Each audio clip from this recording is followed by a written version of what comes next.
আসসালামু আলাইকুম।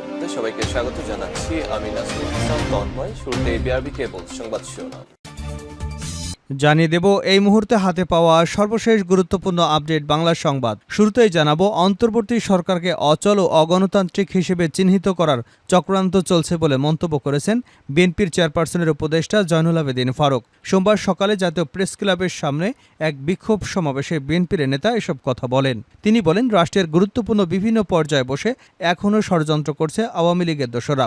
সাবেক প্রধানমন্ত্রী শেখ হাসিনাকে দেশে এনে বিচারের দাবিও জানিয়েছেন তিনি। এবারে জানাবো, পালানোর সময় এস আলমের ঘনিষ্ঠ সহযোগী আটক।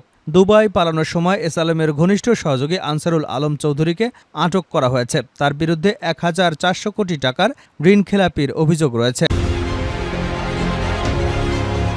জানাবো, পদত্যাগ করলেন স্পিকার শিরীন শারমিন চৌধুরী।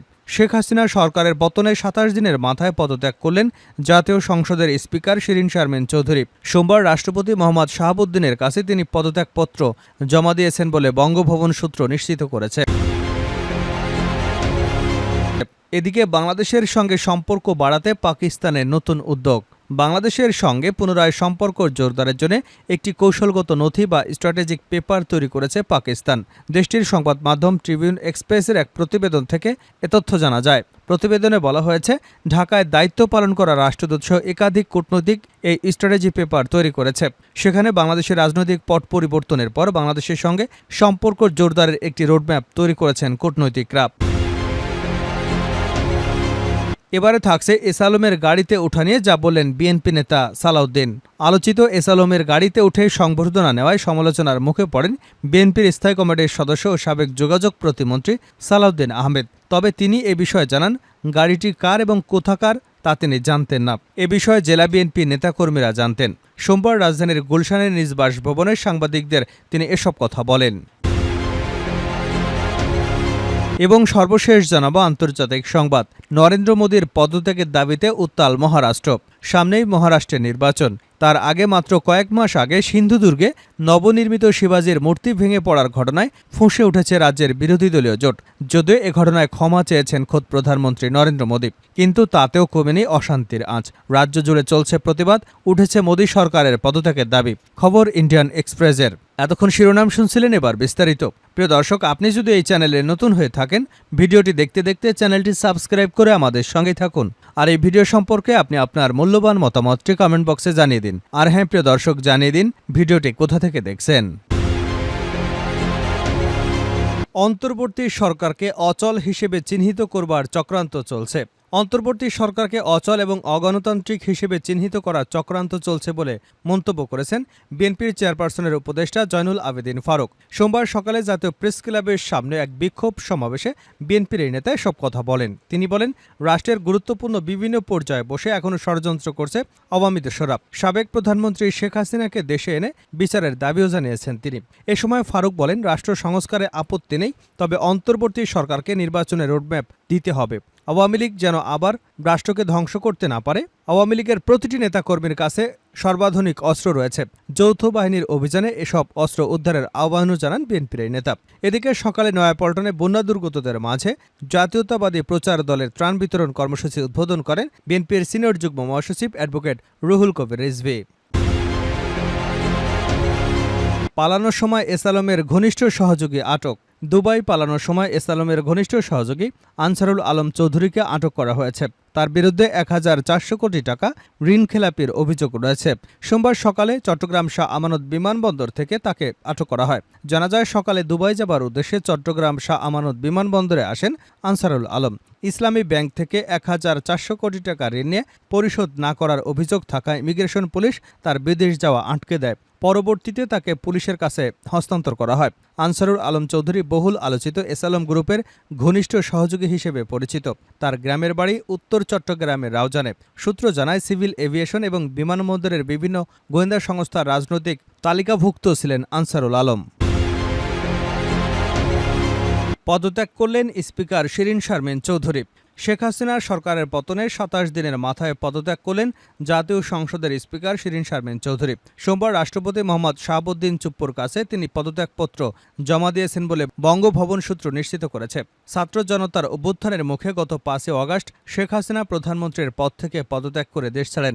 এরপর রাষ্ট্রপতি সংসদ ভেঙে দেন। ৮ আগস্ট অন্তর্বর্তী সরকার শপথ নেয়। ২০০৮ সালে নির্বাচনে আওয়ামী লীগ ক্ষমতায় আসার পর স্পিকার নির্বাচিত হন আব্দুল হামিদ। তাকে রাষ্ট্রপতি নির্বাচিত করা হলে ২০১৩ সালের ৩০ এপ্রিল স্পিকার নির্বাচিত হন শিরীন শারমিন। এরপর থেকে টানা তিনি এই দায়িত্ব পালন করে যাচ্ছেন।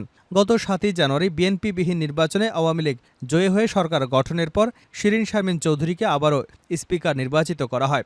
রংপুরে গুলিবিদ্ধ হয়ে স্বর্ণশ্রমিক মুসলিম উদ্দিন নিহত হওয়ার অভিযোগে ২৭ আগস্ট শিরীন শারমিন চৌধুরী, সাবেক বাণিজ্যমন্ত্রী টিপু মুন্সি সহ ১৭ জনের বিরুদ্ধে হত্যা মামলা দায়ের করা হয়। মেট্রোপলিটন কোতোয়ালি আমলি আদালতে মামলাটি করেছেন রংপুর শহরের পূর্ব গণেশপুর এলাকার নিহত মুসলিম উদ্দিনের স্ত্রী দিলরুবা আক্তার। হত্যা মামলায় গ্রেপ্তার হয়ে কারাগারে আছেন টিপু মুন্সি।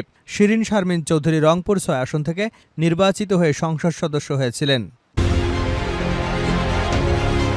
বাংলাদেশের সঙ্গে সম্পর্ক বাড়াতে পাকিস্তানের নতুন উদ্যোগ।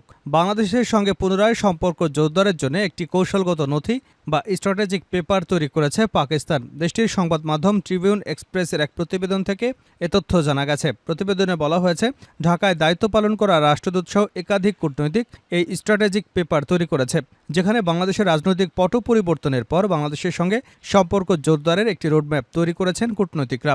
কর্মকর্তারা জানিয়েছেন, বাংলাদেশের দায়িত্ব পালন করা সাবেক হাই কমিশনারদের আমন্ত্রণ জানিয়েছিলেন দেশটির প্রধানমন্ত্রী শেহবাজ শরীফ। এক সূত্র জানিয়েছে, বাংলাদেশের সঙ্গে কিভাবে আবার সম্পর্ক পুনঃস্থাপন করা যায় সে বিষয়ে জানতে চেয়েছেন তারা। শেখ হাসিনার পতনের পর বাংলাদেশের সঙ্গে নতুন করে সম্পর্ক স্থাপনের কথা ভাবছে পাকিস্তান। শেখ হাসিনার শাসনামলে পাকিস্তান ও বাংলাদেশ সম্পর্ক খুব একটা উষ্ণ ছিল না। পাকিস্তানের দাবি, তারা চেষ্টা করলেও হাসিনার সরকার সম্পর্ক জোরদারে আগ্রহী ছিলেন না।